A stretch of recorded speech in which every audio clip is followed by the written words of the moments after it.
Hello friends, welcome to e learning classes.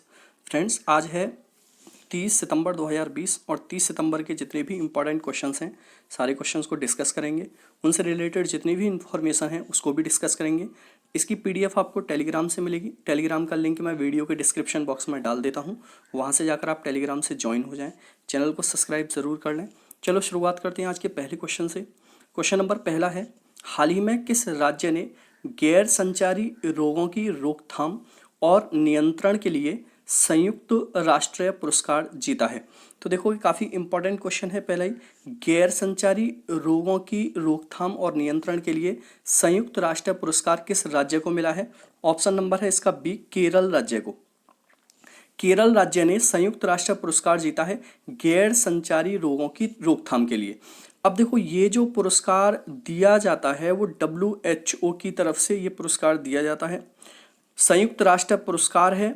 इसमें देखोगे, संयुक्त राष्ट्र की अगर बात की जाए तो 24 अक्टूबर 1945 को इसकी स्थापना हुई थी। इसका हेडक्वार्टर कहाँ पर है? न्यूयॉर्क में है। और इसके अध्यक्ष कौन है इस टाइम पर? एंटोनियो गुटेरेस हैं। और इस पुरस्कार जब दिया गया था तो इसमें WHO के महासचिव भी शामिल थे। और WHO के महासचिव कौन है? टेड्रोस एडहोम। टेड्रोस एडहोम WHO के महासचिव हैं। WHO की स्थापना 7 अप्रैल 1948 को हुई थी और इसका हेडक्वार्टर जिनेवा के अंदर है। तो आपको दोनों ही इंफॉर्मेशन याद रखनी है, संयुक्त राष्ट्र से और WHO से। इसके अलावा केरल के बारे में अगर बात की जाए तो केरल की राजधानी तिरुवनंतपुरम है। केरल के मुख्यमंत्री पिनरई विजयन हैं और यहाँ के राष्ट्रपति मोहम्मद आरिफ हैं।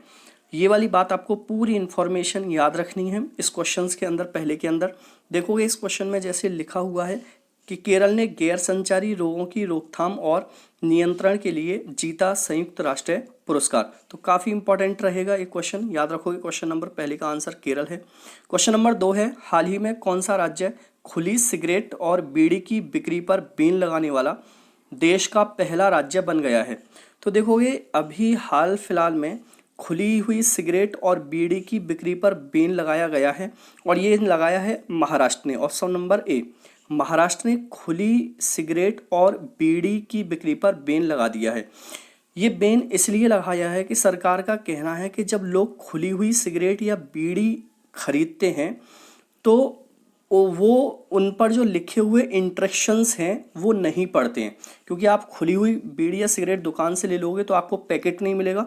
पैकेट नहीं मिलेगा तो उस पर जो लिखे हुए इंस्ट्रक्शंस होते हैं कि इससे क्या आपके लिए नुकसान हो सकता है, आपके लिए कैंसर हो सकता है या आपके लंग्स में खराबी हो सकती है, तो वो इंस्ट्रक्शंस आप नहीं पढ़ पाते हो। इसीलिए सरकार ने इस पर प्रतिबंध लगा दिया है। 2003 के एक्ट के अनुसार ऐसा किया है महाराष्ट्र सरकार ने। अब महाराष्ट्र सरकार की बात करें तो राजधानी है यहाँ की मुंबई। यहाँ के सीएम हैं उद्धव ठाकरे। उद्धव ठाकरे यहाँ के सीएम हैं और यहाँ के गवर्नर हैं भगत सिंह कोश्यारी। कौन है? भगत सिंह कोश्यारी यहाँ के गवर्नर हैं। तो इतनी इन्फॉर्मेशन याद रखना।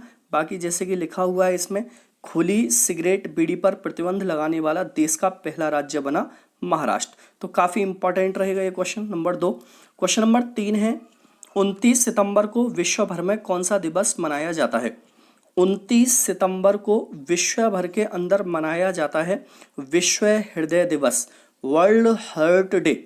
विश्व हृदय दिवस मनाया जाता है 29 सितंबर को विश्व भर के अंदर। देखो, ये मनाया जाता है कि हृदय से रिलेटेड जितनी भी बीमारी हैं उनकी रोकथाम करने के लिए ये दिवस मनाया जाता है।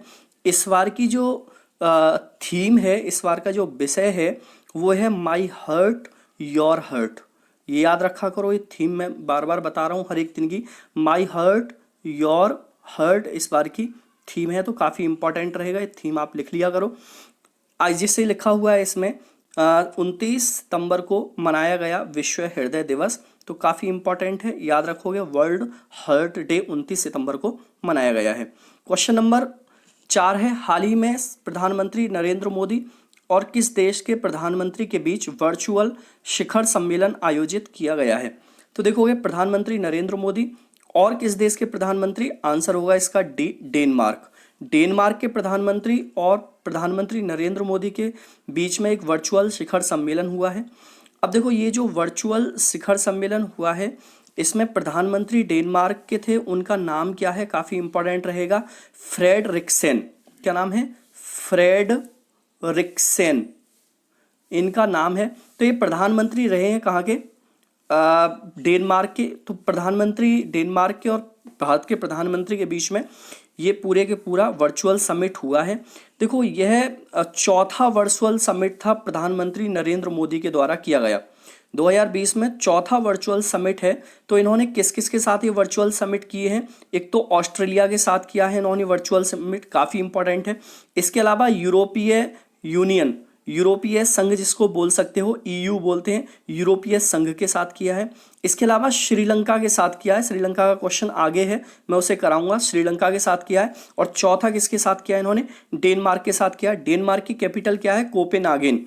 कोपेनहागेन यहाँ की कैपिटल है और यहाँ की करेंसी है krone, danish krone, KRONE, krone. देखो ये काफ़ी इंपॉर्टेंट है। तो इस वर्चुअल समिट में दो बातों पर जोर दिया गया। नंबर 1, बौद्धिक संपदा के क्षेत्र में समझौता हुआ है। दूसरा, अंतर्राष्ट्रीय सौर गठबंधन में शामिल होने के लिए बात की गई है। ठीक है, तो ये दो बातें इसमें हुई हैं, बौद्धिक संपदा के क्षेत्र में और अंतर्राष्ट्रीय सौर गठबंधन में शामिल होने के लिए। तो काफ़ी इंपॉर्टेंट रहेगा क्वेश्चन नंबर 4। और इससे रिलेटेड इन्फॉर्मेशंस मैंने काफ़ी बता दी आपको। भारतीय डेनमार्क वर्चुअल शिखर सम्मेलन में शामिल होंगे PM मोदी, ये होंगे अहम मुद्दे। तो मैंने काफ़ी मुद्दे आपको बता दिए हैं। आगे आते हैं, क्वेश्चन नंबर 5 है, हाल ही में शेखर बसु का निधन हुआ है, वे कौन थे? ठीक है, तो वे की अभी की जगह पर वे कर लेना, वे कौन थे? शेखर बसु का निधन हुआ है, वे थे वैज्ञानिक, ऑप्शन नंबर बी। तो काफ़ी इंपॉर्टेंट रहेगा कि वे वैज्ञानिक थे। शेखर बसु का अभी हाल फिलहाल में निधन हो गया है। तो देखो ये थे शेखर बसु जिनका अभी हाल फिलहाल में निधन हुआ है। क्वेश्चन नंबर 6 है, क्वेश्चन नंबर 6 है, हाल ही में भारतीय रेलवे ने रेलवे अवसंरचना और आधुनिकीकरण के लिए किस IIT के साथ समझौता किया है? तो कि इस क्वेश्चन का आंसर होगा IIT Kanpur, option number A. IIT Kanpur के साथ रेलवे ने रेलवे अवसंरचना और आधुनिकीकरण के लिए ये समझौता किया है। तो सबसे पहले इस समझौते के तहत होगा क्या क्या? IIT कानपुर से रिलेटेड क्या क्या होगा? एक तो इसमें विद्युत रेल इंजन, लोकोमोटिव नियंत्रण, संचार प्रणालियों और ड्राइवर इंटरफेस की जो सिस्टम है उनको एक तरीके से सही करना या उनको और अपग्रेड करने की काम किया जाएगा IIT कानपुर के द्वारा। तो काफ़ी इंपॉर्टेंट रहेगा क्वेश्चन नंबर 6 भी। देखो जैसे लिखा हुआ है इसमें कि रेलवे आधुनिकीकरण पर शोध जारी रखने के लिए रेलवे ने IIT कानपुर के साथ आगे बढ़ाया समझौता। तो काफ़ी इंपॉर्टेंट है क्वेश्चन नंबर 6 आपके लिए। रेलवे की बात की जाए तो रेलवे के इस टाइम पर जो केंद्रीय मंत्री हैं उनका नाम है पीयूष गोयल। क्या नाम है? पीयूष गोयल यहाँ के मंत्री का नाम है। ठीक है, आगे इसमें देखोगे क्वेश्चन नंबर 7 है, हाल ही में भारत ने किस देश के साथ समुद्री अभ्यास GMAX शुरू किया है? देखो ये क्वेश्चन एक्चुअल तो मैं पहले भी करा चुका था, लेकिन इसमें समुद्री अभ्यास का नाम शायद मैंने नहीं कराया था, तो इसलिए दोबारा रखा है। काफ़ी इंपॉर्टेंट होते हैं समुद्री अभ्यास। तो इस समुद्री अभ्यास का नाम है GMAX और ये भारत ने किसके साथ शुरू किया है? ऑप्शन नंबर डी, जापान के साथ भारत ने GMAX समुद्री अभ्यास शुरू किया है। और ये समुद्री अभ्यास कब से कब तक हुआ है? 26 से 28 सितंबर तक ये फिनिश हुआ है। 26 से 28 सितंबर तक ये चला है समुद्री अभ्यास GMAX। काफ़ी इंपॉर्टेंट रहेगा। और ये हुआ कहाँ पर है? अरब सागर में हुआ है। कहाँ पर हुआ है? अरब सागर में हुआ है। काफ़ी इंपॉर्टेंट रहेगा, अरब सागर में हुआ है। जापान की बात करें, जापान की राजधानी क्या है? टोक्यो। जापान की राजधानी क्या है? टोक्यो। जापान के अभी नए प्रधानमंत्री बने हैं, उनका नाम क्या है? योशिहिडो सुगा। योशिहिडो सुगा जापान के नए प्रधानमंत्री बने हैं। और यहाँ की करेंसी का नाम क्या है? येन, जापानी येन यहाँ की करेंसी का नाम है। तो इतनी इंफॉर्मेशन याद रखोगे क्वेश्चन में। बाकी इसमें लिखा हुआ है भारत जापान मिलकर दिखाएंगे समुद्री ताकत, आज से उत्तर अरब सागर में नौसैनिक अभ्यास। तो ये कब हुआ? सैनिक अभ्यास की डेट याद रख लेना, 26 से 28 सितंबर, ऐसी डेट आ जाती हैं पेपर के अंदर। आगे आते हैं, क्वेश्चन नंबर 8 है, हाल ही में किस देश की सरकार ने क्रांतिकारी स्वतंत्रता सेनानी प्रीति लता वड़ेदर पर फिल्म बनाने की घोषणा की है। तो देखो ये भारतीय स्वतंत्रता सेनानी रही हैं और इन पर फिल्म बनाएगा कौन सा देश बनाएगा? आंसर है इसका सी, बांग्लादेश। बांग्लादेश भारत की जो क्रांतिकारी हैं, स्वतंत्रता सेनानी प्रीतिलता वड़ेदर पर एक फिल्म बनाने जा रहा है। बांग्लादेश की बात करें, ढाका यहाँ की राजधानी है। करेंसी यहाँ की क्या है दोस्तों? टका यहाँ की करेंसी है। प्रधानमंत्री कौन है? शेख हसीना है। शेख हसीना यहाँ की प्रधानमंत्री हैं। और राष्ट्रपति कौन है यहाँ के? अब्दुल हमीद। अब्दुल हमीद यहाँ पर राष्ट्रपति हैं। तो ये 4-5 पॉइंट इसमें याद रखने। बाकी इसमें देखोगे प्रीति लता वाडेकर ये हैं जो स्वतंत्रता सेनानी रही हैं और इन्हीं पर एक फिल्म बनने जा रही है। आगे आते हैं, क्वेश्चन नंबर 9 है, हाल ही में एडीबी ने किस राज्य के माध्यमिक शहरों में जलापूर्ति और स्वच्छता के लिए $300 मिलियन दिए हैं? तो ये काफ़ी इंपॉर्टेंट रहेगा क्वेश्चन नंबर 9। और क्वेश्चन नंबर 9 का आंसर है बी, राजस्थान। राजस्थान की जलापूर्ति और स्वच्छता के लिए एडीबी, एशियन डेवलपमेंट बैंक, इसकी फुल फॉर्म क्या है? एशियन डेवलपमेंट बैंक ने $300 मिलियन राजस्थान के लिए दिए हैं। अब देखो एशियन डेवलपमेंट बैंक की बात करें तो इसकी स्थापना कब हुई थी? 19 दिसंबर 1966 को इसकी स्थापना हुई थी। इसका हेडक्वार्टर कहाँ पर है? फिलीपींस में इसका हेडक्वार्टर है, ये भी याद रखना है आपके लिए। और इस टाइम पर इसके हेड कौन है? मसात सुगु आसाकावा। मसात सुगु आसाकावा। देखो जितने भी मैं ये आपके लिए बताता हूँ हेडक्वार्टर्स वगैरह, जितने भी संगठन हैं, इनके नाम जरूर याद रखा करो। यहाँ से एक क्वेश्चन हर बार पेपर में आता है। अब देखो इसमें होगा क्या, इस पैसे से ये करेंगे क्या? जैसे यहाँ पर जलापूर्ति स्वच्छता की बात लिखी हुई है, तो यहाँ पर समावेशी जल आपूर्ति और स्वच्छता बुनियादी ढांचों और सेवाओं को वित्त पोषित करना एक इसका लक्ष्य होगा, जो 2027 तक का लक्ष्य इन्होंने रखा है कि 2027 तक हम ये माध्यमिक शहरों और जलापूर्ति स्वच्छता को कंप्लीट कर लेंगे पूरी तरीका से। जैसे इसमें लिखा हुआ है एडीबी ने राजस्थान के शहरों के लिए $300 मिलियन के ऋण की मंजूरी दी है। तो काफ़ी इंपॉर्टेंट है, एडीबी के बारे में याद रखोगे, हेडक्वार्टर याद रखोगे इसका। क्वेश्चन नंबर 10 है, हाल ही में किस राज्य सरकार ने ठीक हुए कोविड-19 और रोगियों के लिए टीबी टेस्ट कराना अनिवार्य कर दिया है? देखो ये क्वेश्चन बहुत डिफरेंट और बहुत इंपॉर्टेंट भी है। अभी कौन सी राज्य सरकार है जिसमें कोरोना वायरस के जितने मरीज ठीक हो रहे हैं उनके लिए मस्ट कर दिया है कि वो अपना टीबी टेस्ट कराएंगे? तो आंसर है इसका ए, पश्चिम बंगाल। पश्चिम बंगाल की सरकार ने कोरोना वायरस के मरीज जो ठीक हो रहे हैं उनके लिए टीबी टेस्ट कराना अनिवार्य कर दिया है, क्योंकि ऐसी कुछ रिपोर्ट्स आई हैं कि जो मरीज कोविड पॉजिटिव थे और जो ठीक हुए हैं उनमें टीबी जैसे सिम्टम्स पाए गए हैं। तो टीबी टेस्ट कराना पश्चिम बंगाल के अंदर मस्ट हो गया है, जो कोरोना वायरस से पॉजिटिव था उसके लिए। अब देखो पश्चिम बंगाल की बात है तो पश्चिम बंगाल की राजधानी क्या है? कोलकाता है। यहाँ की सीएम कौन है? ममता बनर्जी हैं। ममता बनर्जी यहाँ की सीएम हैं। और यहाँ के गवर्नर कौन हैं? जगदीप धनखड़। जगदीप धनखड़ यहाँ के गवर्नर हैं। जैसे कि इसमें लिखा हुआ है, कोरोना से ठीक होने वालों को टीबी का खतरा, सरकार ने टीबी की जांच अनिवार्य की। तो ये काफ़ी इंपॉर्टेंट रहेगा, मेरे ख्याल से क्वेश्चन पेपर में आ भी सकता है। क्वेश्चन नंबर 11 है, हाल ही में सीएट लिमिटेड का ब्रांड एम्बेसडर लिखा हुआ है, किसे बनाया गया है? तो देखो ये सीएट एक टायर कंपनी है। सीएट टायर आप सुनते रहते हो, ऐड आता रहता है। तो सीएट टायर का ब्रांड एम्बेसडर किसको बनाया गया है? आंसर होगा इसका डी, आमिर खान। आमिर खान को सीएट टायर का ब्रांड एम्बेसडर बनाया गया है। काफ़ी इंपॉर्टेंट है, आईपीएल के अंदर आप इसका खूब प्रचार देख सकते हो। बॉलीवुड अभिनेता आमिर खान को सीएट का ब्रांड एम्बेसडर बनाया गया है। सीएट टायर की अगर बात करें तो सीएट जो कंपनी है इसका हेडक्वार्टर कहाँ पर है? मुंबई के अंदर इसका हेडक्वार्टर है। और इस टाइम इसके अध्यक्ष कौन है? हर्ष गोयनका इसके अध्यक्ष हैं। ठीक है, तो इतनी बात याद रखोगे सीएट टायर से, और आमिर खान इसके ब्रांड एम्बेसडर हैं। क्वेश्चन नंबर 12 है, हाल ही में भारत ने किस देश के साथ बौद्ध संबंधों को बढ़ावा देने के लिए $15 मिलियन की सहायता की है? क्वेश्चन नंबर 12 भी काफ़ी इंपॉर्टेंट रहेगा। क्वेश्चन नंबर 12 का आंसर है सी, श्रीलंका। देखो इस श्रीलंका के साथ बौद्ध संबंध को बढ़ावा देने के लिए भारत ने 15 मिलियन डॉलर देने की उसे सहायता की है। भारत ने कहा है कि ये जो हमारी स्कीम है पहले पड़ोसी वाली स्कीम है, पहली पड़ोसी वाली नीति है, जिसमें नीति और security and growth for all in region, जिसे सागर बोला जाता है, कि सिद्धांत के तहत भारत ऐसा कर रहा है। अब देखोगे श्रीलंका की बात है तो श्रीलंका की 2 राजधानियां हैं, एक तो राजधानी है कोलंबो, एक राजधानी है जयवर्धनी। ठीक है, ये काफी इंपॉर्टेंट है, दोनों राजधानी याद रखोगे। अब देखोगे इसमें कोलंबो तो राष्ट्रीय राजधानी है और जयवर्धनी वाणिज्य राजधानी है। यहाँ पर जो प्रधानमंत्री हैं उनका नाम है महिंदा राजपक्षे, महिंदा राजपक्षे, जो अभी बने थे हाल फिलहाल में, और पहले भी थे, फिर दोबारा से चुनाव हुआ तो यही जीते।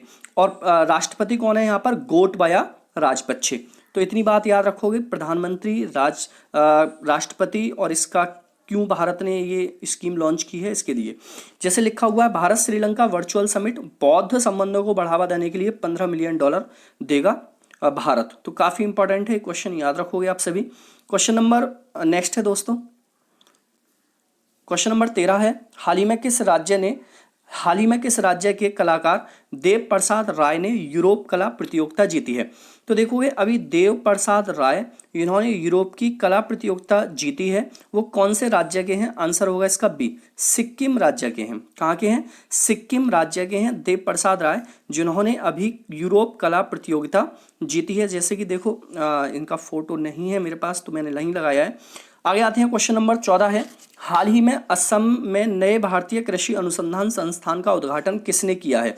तो देखोगे अभी असम के अंदर नए भारतीय कृषि अनुसंधान संस्थान का उद्घाटन हुआ है, और ये किया है option number B, Narendra Singh Tomar. Narendra Singh Tomar agriculture minister हैं, और अभी इनके पास खाद्य प्रसंस्करण मंत्रालय का अतिरिक्त भार भी इनको सौंपा गया है, क्योंकि जो खाद्य प्रसंस्करण मंत्री थी हरसिमरत कौर बादल, उन्होंने इस्तीफा दिया, तो नरेंद्र सिंह तोमर जो एग्रीकल्चर मिनिस्टर हैं इन्हीं को ये सौंप दिया गया है। तो काफ़ी इंपॉर्टेंट है ये क्वेश्चन। नरेंद्र सिंह तोमर ने भारतीय कृषि अनुसंधान संस्थान का उद्घाटन किया है, कहाँ पर? असम के अंदर।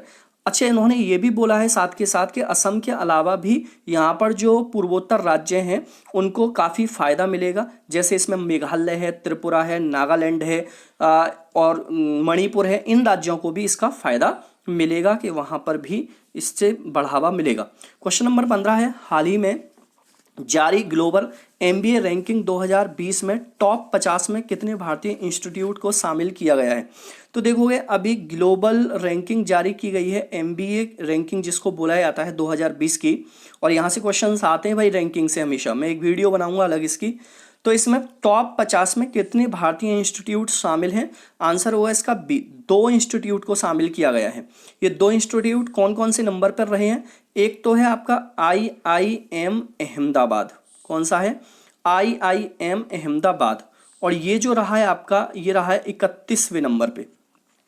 दूसरा है आपका IIM बेंगलोर, कौन सा है? IIM बेंगलोर, और ये रहा है आपका 35वें नंबर पे। ठीक है, और जबकि IIM कानपुर ये रहा है 51वें नंबर पे। लेकिन हमने 50 के अंतर्गत पूछा है, तो 50 में 2 ही लोगे आप, IIM अहमदाबाद और IIM बेंगलोर। अहमदाबाद 31वें नंबर पे और बेंगलोर 35वें नंबर पे रहा है। जैसे कि इसमें लिखा हुआ भी है, QS ग्लोबल MBA रैंकिंग 2021 दुनिया भर के 50 मैनेजमेंट इंस्टीट्यूट में शामिल देश के टॉप 2 इंस्टीट्यूट IIM अहमदाबाद 31 और IIM बेंगलोर 35वें नंबर पे रहा है। तो ये याद रखोगे, क्वेश्चन नंबर 15 का आंसर भी आप आगे। टुडे क्वेश्चन है दोस्तों आज का, हाल ही में मोहम्मद हुसैन नोबेल था उनका नाम, रोबेल, मोहम्मद हुसैन रोबेल, मैं लिख देता हूँ, रोबेल किस देश के प्रधानमंत्री बने हैं? क्वेश्चन मैंने कल ही कराया है, काफ़ी इंपॉर्टेंट है, आंसर दोगे सभी। और जिस देश के बारे में ये क्वेश्चंस है उसकी कैपिटल, उसकी करेंसी, सारी बातें उसके बारे में लिखोगे, कौन से कॉन्टिनेंट में है ये भी लिखोगे। चलो दोस्तों, सभी इसका आंसर करो कमेंट बॉक्स में। टाटा।